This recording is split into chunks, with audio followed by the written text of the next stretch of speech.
pageant news. Today, I have a very special guest as her company is very much in the pageant news right now for sponsoring the brand new Miss Universe Philippines crown. So here she is to talk more about it. Please say hello to Mrs. Attorney Hailey Villarica-Ong, Villarica Pawnshop owner. Good evening, ma'am. Welcome to the show. Hello po. Hello, good evening. Thank you for inviting me. Thank you, ma'am. Alam mo, as I've said in my spiel, you're very much your company is very much in the pageant news because your company is sponsoring the brand new Miss Universe crown. And ever since na pinalabas nila yung teasers, yung mga posters na Villarica Pawnshop is really doing the crown, the inaugural crown for Miss Universe Philippines, the pageant world is very much a buzz about it. So how do you feel about the reception na talagang, alam mo yun, wow, parang Villarica Pawnshop is, starting to be known for something else. Actually, we are very, very, very happy about it, and quite overwhelmed. We didn't expect the positive reaction, the reception to the crown. Of course, we are so happy. We are so happy that most people really found the crown to be beautiful and really liked it. It was a bit unexpected, but of course, we're very honored and very happy about it. Yes, ma'am. So a lot of pageant fans are curious right now. How did the collaboration come about po? Okay, so our advertising agency, Brand Republic, happens to be the marketing arm of Miss Universe Philippines as well. And they were the ones who got in touch with us and broached the idea of a collaboration for the crown. Because yes, because they know, although we are known as a pawn shop brand, and our services are in finance, they know that our family has a history of jewelry making. So when this opportunity came up, they came to us and said, maybe you would like to sponsor the first Miss Universe Philippines crown. Oh, that's the reason why pala. Parang I thought parang it was parang akala ko it was your first time to expand your market. Tapos sige, let's try doing a crown jewelry. I mean, let's do a crown to expand our market. So, ma'am, how long has really? I know your company has been in existence for 65 years now. Pero how long have you been doing this jewelry making business then as well? Now we are primarily in pawn shops, but my lola and her husband, my lolo, my lola, they started with making jewelry. So there was a time in the 60s now that meron silang yung pinakamalaking plateria sa May Kawayan, sa kanila yon. That was so a long time ago. And then they went into the pawn shop. They opened their first pawn shop. When my parents joined the business, they actually started with a jewelry store in Makati. So, well, they called it Tiffany. They called it Tiffany way back then. So my parents started with jewelry making. And then later on, decided eventually to focus on the pawn shop. Oh, si Doktora Paz po, Resurrection po ba yung lola nyo? Yes. She is the mother of my dad, Atty Henry Villarica. So, third generation owner na po kayo? Yes, third generation na. Tama ba? Wow. Yes, that's correct. So, family business. Wow. Ma'am, how have you been managing this kind of business? How have you been managing this business that has been thriving for the past 65 years? Yun lang, na-amaze ako, parang wow, what a strong family legacy. Because, well, as with most family businesses, I grew up in the pawn shop, Even when I was a little girl, I would go there and I would help out. And then, of course, I saw my parents. Both of my parents also worked for the pawn shop. So I saw how hard they worked and what they would do. So it wasn't a stretch for me eventually when I became an adult to join the family business. Especially now that my parents are no longer involved in the family business because they've branched out into public service. Oh. Yes, oo nga, no, attorney ka rin pala, ma'am. So talagang nasa duguro niyo rin ang public service. Pero ma'am, before we continue, can I give a shout out to the 3 people watching us right now? I want to give a shout out to Leo De Leon, Lexter Lupio, San Akira, and Gary Chan. And even Nahum Arsiga for watching. And thank you guys if you have any questions. So going back to you, ma'am. Because I've always thought before this conversation na parang yun nga, parang gusto niyo i-rebrand, parang you wanted to parang akala ko baka secret pageant fancy ang mga Villarica, kaya napa-sponsor sila ng Miss Universe para naman may maiba. So meron ba sa inyong pageant parang pageant lover, pageant enthusiast, nanonood ng Binibining Pilipinas or anything Miss Philippines? Siyempre, nanonood din kami ng mama ko. But it was really our history in jewelry making. And actually, we really like the women empowerment theme of Miss Universe Philippines because it's a personal advocacy of our family. It's true that all our staff are female. And it has always been this way, except for maybe less than 1%. Lahat kami babae. Aha. Ooh. Kaya ma'am, ang ganda talaga ng ng USP nyo, yung unique selling proposition o yung pagka-market ng product niya. Talagang you're hinging the whole concept of the brand new crown to women empowerment. Pareho. It goes hand in hand with what Miss Universe Philippines is espousing and that what you have been advocating for the past 65 years. So ma'am, I'm curious to ask, sino nag-design ng crown? Sa side ba ng Villarica or sa side ng MUP? Sa side ng MUP. They gave us the original design and then we worked on it together. We gave them some inputs on the design, just a few tweaks, nothing major, but it really came from them. And then of course they consulted us on sourcing the materials and putting it together. Would you know if how many revisions or parang crown designs that they submitted to you bago abot dun sa final design? Final design na ba yung dumating sa inyo, ma'am? Final design na yung dumating sa amin. Oh, okay. So, okay. How long was the process like? Months? Years? Months. It took at least 3 months from when we started talking about it to coming up with the design and the execution. 3 months. 3 months. So, lang to, ma'am, kasagsagan ng pandemic. Kasi February sila or January sila nag-launch ng MUP tapos March pandemic, di ba? Okay. So, ma'am, let's talk about the crown design.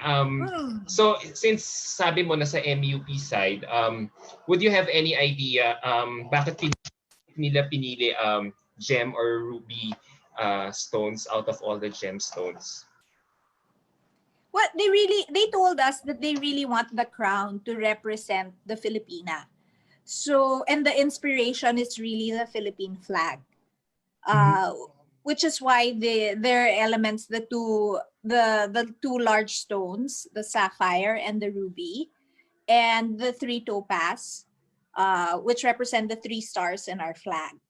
Oh nga, ma'am, no, may mga symbolism talaga, even the leaves, even yun nga, nabasa ko yun sa write-up fear and optimism yung sa leaves, diba? Tapos yung iba naman something to do with the Filipina, possessing that confidence talaga when she wears that on her head. So, ma'am, tanong ko lang, kasi ang dami mga bato, diba? Ang dami nila. So, ma'am, tapos, ginamit nyo, sabi sa write-up, ang tawag dito, what kind of pearls is Golden that? South Sea pearls. Golden. Ma'am, curious ako kasi ang dami nagtatanong, bakit daw golden or yellow ang ginamit niyo instead of white? Since we're so used to the Mickey, kasi sa pageant fans, sanay sila sa Mickey Moto crown, which is, which just has a lot of white pearls. Actually, golden South Sea pearls are more rare. Because white pearls are so in demand. Golden pearls are actually more rare. It's harder to find a lot with a nice gold color with very good luster, like the ones that we used for the crown. Mm-hmm. So I think MUP wanted it to be to set it apart, because we are so used to the white pearls, and this time I think they wanted something different, something that would stand out. One, di ba ngayon, isang tingin mo dun sa crown, naiiba siya. Iba yung look niya, iba yung dating niya. So I think that's what they were aiming for. Oh. So, ma'am, I'm curious to ask, hindi naman kasi ako alahera. So, yung both white and golden pearls ba, pinoproduce din natin locally? Kasi nakita ko dun sa sa photo mo sa photo mo sa Facebook, personal Facebook page mo, na you had to source the largest golden pearl from abroad. Yeah. Only because as far as I know, we do produce gold. I think we do produce golden pearls, golden South Sea pearls. It just so happened that we were a bit pressed for time. Remember, I said 3 months ago, we started this project 3 months ago. And then when it was time to make the crown, it was by September, and we still couldn't find the largest one. Medyo malaki kasi yun 16mm pearl yun So sabi namin, kuha na lang tayo sa Hong Kong. And as you know, kasi even if the Philippines produces South Sea pearls, most of it is for export. Very little is sold here. Kaya it's possible na yung mga nakuha nating pearls galing din dito sa Pilipinas, pero we bought it abroad. Mm-hmm. Oh, okay, now I get it. So, pero kung available pala siya locally, may chance na dito na lang binili, no? Pero nakaka-add kasi talaga kasi sa prestige, diba? Oo, pero mahirap talaga humanap dito. Medyo mahirap siyang hanapin. Yeah. So yun lang. Pinakabahan na kami. Baka hindi matapos yung crown on time. Kaya so lahat yun, ma'am, lahat ng golden pearls o yung pinakamalaki lang, yung pinakamalaking bato sa yung pinakamalaki lang. We were able to source the others here. But the largest one, that one we had to get from Hong Kong. So ma'am, my next question is, magkano na talaga yung value ng crown? Is it true dun sa write-up? Kasi kasi wala kayo nilagay sa write-up na amount. Going back to my question, so ma'am, yung gold, with all the things that you revealed, yung gemstones, yung blue and red gemstones, tapos yung mga pearls. So, magkano talaga yung value ng crown? Di ba ni-release na ng MUP? It's 5 million. 5 million? Hindi, but just to 5 million or $100,000 roughly estimate. Yeah, roughly, that's a ballpark estimate. But you know what? The truth is, you can't really say exactly how much it is. Nobody's going to sell that crown, right? Until somebody tries to sell that crown, we can't really be certain. But it is valued at that amount. I see. So, ma'am, question ako. Ang dami nagtatanong dito. So, would the winner get a replica of the crown during her reign or even after her reign? Actually, I'm not sure. I really don't know. It's really up to MUP. But what I can tell you is we have not made a replica. There is no copy. That is the one and only Filipina crown. Hindi, kahit kasi, ma'am, the reason why I asked this question kasi sa mga international pageants, yung mga title holders nila, once they're done with their reign, binibigyan sila ng small replica. Kunyari, syempre, malaki talaga yung crown, di ba? Kunyari, MUP crown, yung Filipina crown. Pero yung bibigyan sila ng parang token or parang souvenir of their reign, so bibigyan sila ng small replica nung crown na yon. Yung parang miniature version na tiara, kasi ito crown, di ba? So parang tiara, small tiara ang ibibigay sa kanila. So ngayon parang wala pa kayo na pag-uusapan na gano'n kasi ang ginawa pa lang, ang ginawa niyo lang talaga yung crown talaga. Wala pa, wala naman silang nababanggit. So, pero ma'am, in the near future, kasi syempre kaka-introduce pa lang nung crown sa amin, di ba? At lahat ng mga pageant fans talagang nagkaroon ng so much interest about it. Would Villarica Pawnshop be entertaining the thought of selling replicas of that crown? Kasi alam mo naman na Pilipinas, hindi lang boxing capital, hindi lang boxing lover talaga, beauty capital din tayo because we love our pageants or really take our pageants seriously. Right now we have no plans. We have no plans kasi syempre para lang yun. It's really supposed to be just for the winner of the Miss Universe Philippines, right? So right now we really don't have plans to make replicas or reproductions. It will be up to MUP if they will ask us or allow us to do it. But right now there's no plans. There are no plans, no. So, ma'am, can you reveal any interesting tidbits or details during the process of how the crown is being made? Meron bang parang magandang detail na or parang interesting trivia lang about the crown itself? Yung parang pag nakita namin, kasi we haven't seen kasi the MUP pageant the MUP pageant will still be held tomorrow. So doon pala namin makikita actually in motion talaga how glittery or sparkly it is on TV. So anong pwedeng ma-share sa amin na parang tidbit or little snippet about how it was made? I have seen comments. Some people are saying it's too tall. It's too big or it's too tall.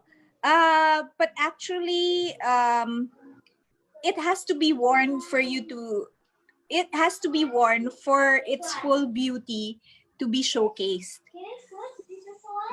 When I think when the winner wears it, they will see that it's very regal. The crown is very regal with its size, and it's not. I don't think it's too tall, and definitely the winner will be very very tall and very regal. So I'm sure when she wears the crown, it will not look tall on her. It will look just right, but really fit for a queen. True, and then what else can I say? It's quite heavy. The crown is quite heavy. So nasuot mo siya, ma'am? Only for quality assurance. Saya. Ang saya pa rin nun kahit for only quality assurance. So ma'am, it can be fitted to the person's head. We made sure that it's adjustable Yun. Yun, tama. Kasi yun ang next question ko, adjustable ba sa yung corona? So yes, sinabi mo. Pero yun, so adjustable siya, pero mabigat siya. So ma'am, mabigat siya 715 grams. Mabigat siya. So that's like what? 3/4 halos 1 kilo, 3/4 of a kilo. 715 grams. Mabigat. Ma'am, question na, paano siya nag-umabot sa ganung amount? Talaga nagpamahal doon yung gemstones tsaka yung mga diamonds, yung pearls. Pag tinotal mo talaga. It's gold plated. It's white gold plated. So it's that's why its value is that way. That's why it's so expensive. All the materials that were used for the crown. And like I said, it's a work of art. It's not fair to put an exact amount on how much it costs, because works of art, diba, you can't really put a price on beauty or art. Kasi it's something intangible. It's something, na parang something na parang na-appreciate mo na hindi kailangan tumpasan ng halaga talaga. Ang halaga, So ma'am, how do you feel about, alam mo yun, about this whole thing na parang, how do you see yourself, I mean your company and Miss Universe Philippines Crown, Miss Universe Philippines organization working hand in hand in the next 5 years or 10 years? Well, I hope this is the start of a fruitful partnership. I'm not sure if they are going to have another crown. Usually I think they pass it on to the next winner, right? But let's see. But hopefully we continue to have a good relationship. And tomorrow you'll see us. But ma'am, di ka pumunta sa Baguio. Crown sponsor ka. Sa totoo lang, mahirap. Medyo mahigpit ang protocols nila. Pag Narinig ko nga, ma'am. Yes, hindi ka pwedeng lumabas ng hotel. Pag pumunta daw doon, pag sumama sa mga hindi pwedeng lumabas ng hotel. Hindi, and all in all, para it will take 20 days that you'll be stuck there with them from when they arrive until matapos yung pageant. So sabi, hindi ko kaya. I'm sorry, I have too much work. I'm too busy. Pero ikaw ba, ma'am, sige, before we wrap this question, lighter and fun and light, ikaw ba, have you been following or keeping tabs of what's happening in the pageant right now? Like, ikaw ba parang nakikita mo kung sino yung parang magandang babaeng pwedeng sa tingin mo babagay magsusuot nung first corona na yan ng MUP at ng Villarica Pawnshop? I'm sure kung kahit sino naman na manalo will be worthy of the crown. I mean, if she wins the Miss Universe Philippines pageant, then she's fit to wear it, diba? Wala naman akong favorites. Usually kasi I wait until the top 5 kasi sigurista ako. Gusto ko yung malaki yung chance na mananalo yung bet ko. Ay, hinihintay ko pa until the last so wala kang bet ngayon, ma'am? Kaya ngayon wala pa. Wala pa. Gusto ko munang makita yung yung towards the end, doon na lang ako namimili. Okay, so ma'am, last question. So ma'am, since Ian, you're the crown sponsor, what quality do you think should the next Miss Universe Philippines title holder possess in order to really befitting of that title, that prestigious title? Ano sa tingin mo, ma'am? I think the next winner should be the embodiment of a Filipina. Aside from her beauty, very strong and resilient, and very caring of her fellow man, and of course God-fearing. Importante, no, ma'am? So, kailangan, ma'am, overall package. Para overall of package. Course. Beauty of and brains. Yes, of course. Sige. Oh, ma'am, on that note, thank you so much for sharing your time with us, with me in doing this interview. Kasi talagang uhaw na uhaw kami for any updates about the crown ever since it was introduced to the public. Parang what was the process like? Bakit gemstones? Bakit yung pala it's all about reflecting our culture, especially our Philippine flag. So nakakatuwa, ma'am. So thank you so much. Congratulations again for that, to this wonderful collaboration with the Miss Universe Philippines organization, and I really hope you guys will really continue collaborating in choosing the best and empowered Filipina to represent us to the Miss Universe stage. So ma'am, I have so much time getting to know you, and I hope this won't be the first and last time I'll get to interview you. Hopefully, kapag may nakoronahan ng winner, pwede din namin siyang ma-interview with you and, give us, some sneak peeks of, yung mga photo shoot kung sakali. Chos! Anytime. Thank you very much. On behalf of Villarica Pawnshop, we are very, very grateful and honored that MUP chose us as well to be the ones to sponsor the crown. It's historic, diba? It's historic. So we are very honored and very happy about it. And of course, natuwa talaga kami. Most of the pageant, the avid pageant followers are happy with how the crown came out.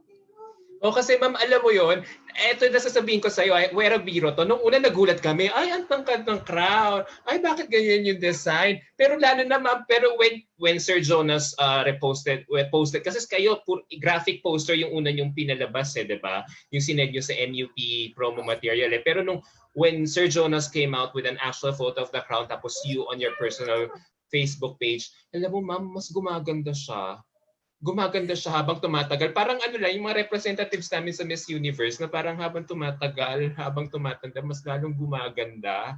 Alam mo yung ganun ang tingin namin hindi ngayon. Kita kasi sa picture na, akala nyo kasi sa picture parang flat siyang ganyan. Hindi siya ganyan. Ganyan siya pag sinuot. Oo.